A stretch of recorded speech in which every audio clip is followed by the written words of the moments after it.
who you'll be hearing shortly, is also a candidate for us in Glasgow. Welcome, Nick Durie.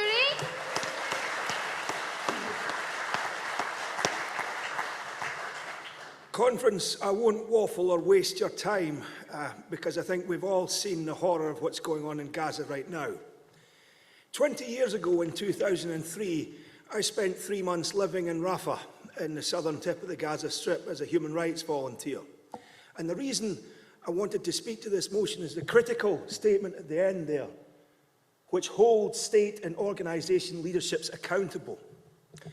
When I was in Rafah, I witnessed 2 of my colleagues killed by the Israeli forces. One on an action that I had started that day, where my colleague Rachel Corrie was crushed to death by a bulldozer. And 2 weeks later, I watched one of my colleagues, Tom Hundle, have his head blown off. And I had the misfortune of participating in 2 military tribunals run by the Israeli occupation forces. In the first tribunal, what was found by the so-called court was that Rachel Corrie had been killed by falling concrete, and that we had moved her lifeless body into the path of the bulldozer that had been retreating. That bulldozer was trying to destroy Palestinian homes as an act of collective punishment. When Tom Hundle was killed, he was trying to move children out of an area where the military installation was taking pot shots at them. It's a thing that happens, and you can see the pattern of behaviour has developed since then. The Israeli military were on the radio explaining that Hundle was dressed in fatigues and wearing a flak jacket and firing at their position with a Kalashnikov. A few hours later, that changed to he was firing a pistol. What he was actually wearing was bright high-vis to identify him as a human rights volunteer.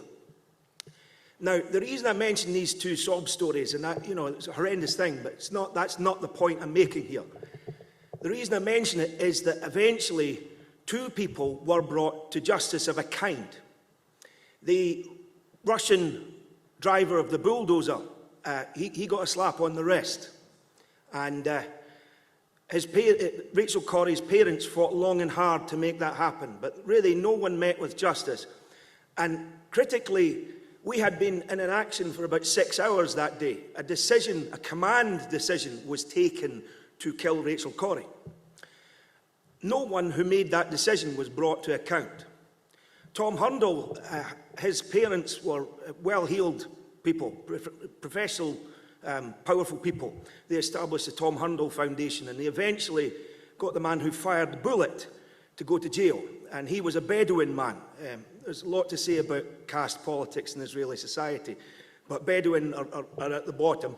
And if you volunteer for the army and serve in Gaza, you can get a better deal for yourself after the forces. But he had not made that decision to kill Tom Hundle. So it's very important that real people pulling the strings are held accountable, not just the squaddies that fire the guns.